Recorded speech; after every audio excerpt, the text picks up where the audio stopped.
Bismillahirrahmanirrahim. Assalamualaikum warahmatullahi wabarakatuh.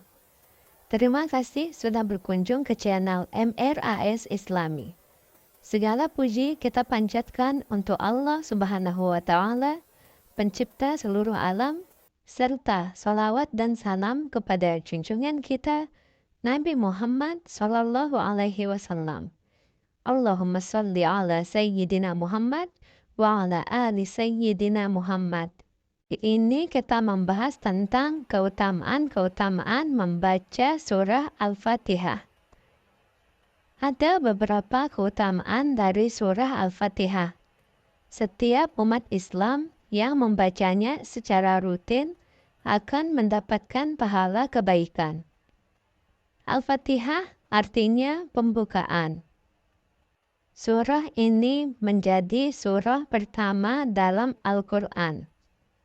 Al-Fatihah terdiri dari 7 ayat dan termasuk dalam golongan surah Makkiyah karena diturunkan di Mekah. Al-Fatihah juga disebut sebagai Ummul Kitab atau induk kitab karena merupakan induk dari seluruh isi surat dalam Al-Quran.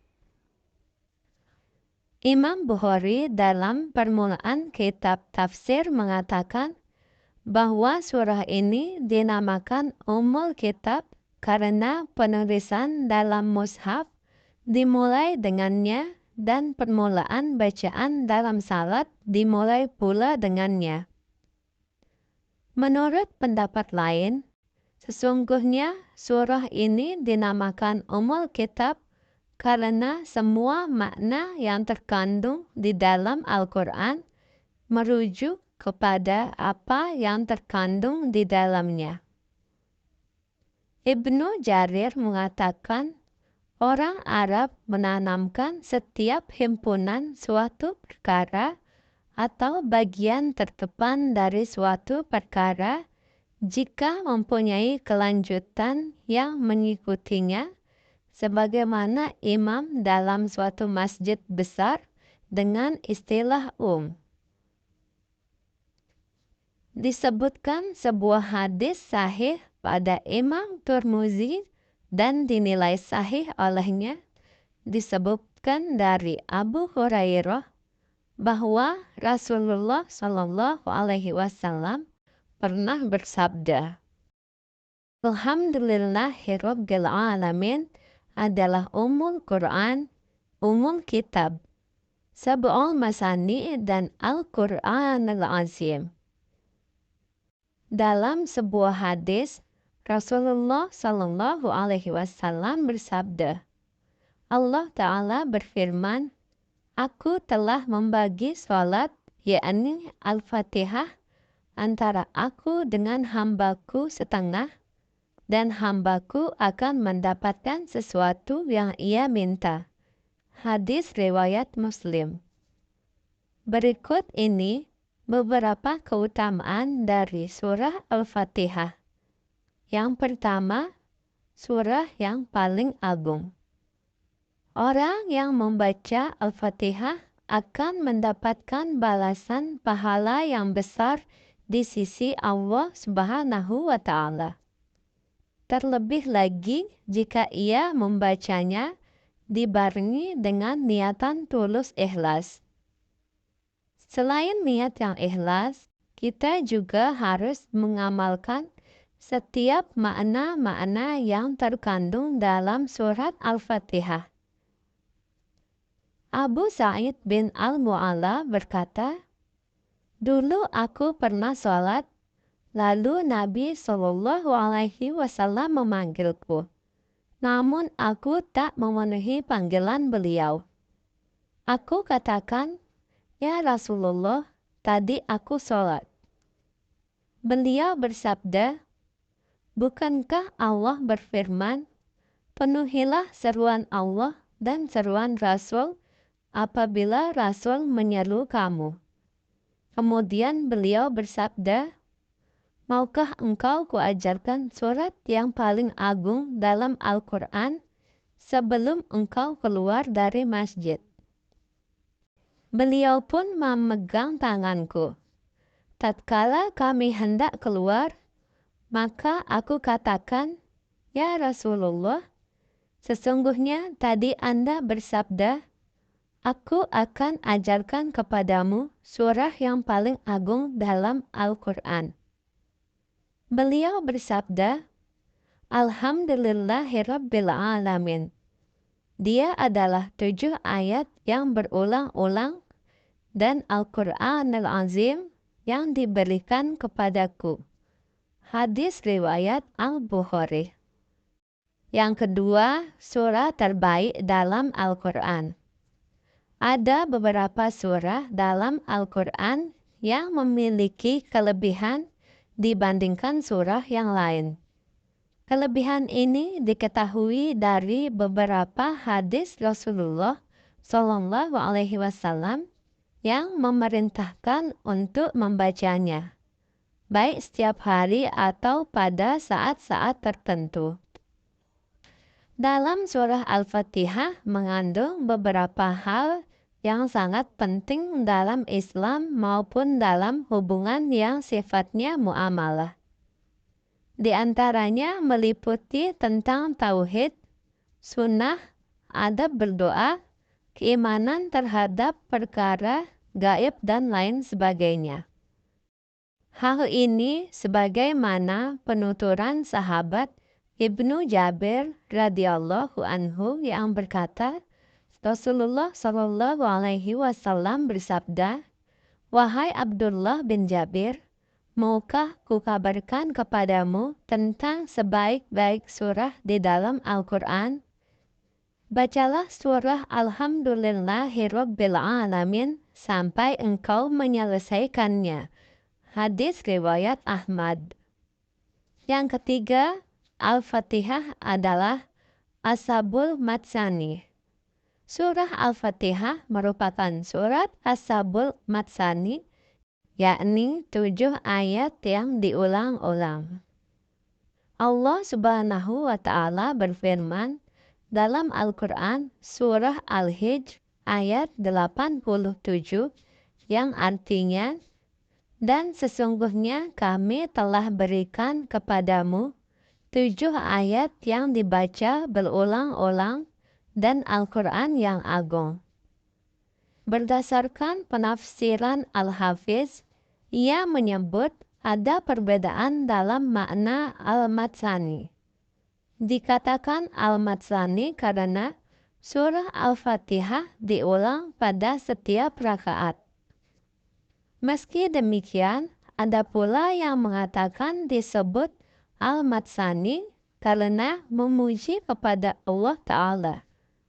Alasan lain, karena Al-Fatihah bisa dikhususkan untuk suatu umat, di mana tidak diturunkan pada umat sebelumnya. Yang keempat, keagungan Al-Fatihah melebihi Taurat dan Injil. Dari Abu Hurairah dan Ubay bin Ka'ab, ia berkata, Rasulullah Shallallahu Alaihi Wasallam bersabda, Allah tidak menurunkan dalam kitab Taurat dan Injil surah yang menyerupai keagungan Al-Fatihah. Al-Quran, dialah Ashabul Matsani. Surah ini terbagi antara aku dengan hambaku. Sungguh hambaku akan mendapatkan apapun permintaannya. Yang kelima, surah yang wajib dibaca ketika sholat. Al-Fatihah merupakan surah yang wajib dibaca ketika sholat, kecuali bagi mereka yang belum menghafalnya. Dari Ubadah bin Samit bahwa Rasulullah bersabda, tidak dianggap sah sholat seseorang yang tidak membaca surah Al-Fatihah. Yang keenam, pintu langit dibuka ketika diturunkan Al-Fatihah. Dari Ibnu Abbas ia berkata, ketika Jibril sedang duduk bersama Nabi, ia mendengar suara gemuruh dari atas, lalu ia menengadah ke atas sambil berkata, Itu adalah pintu langit yang sedang terbuka hari ini. Sebelumnya tidak pernah terbuka sama sekali. Lalu turunlah malaikat darinya. Jibril berkata, inilah salah satu malaikat turun dari langit. Ia sama sekali belum pernah turun ke bumi sebelumnya.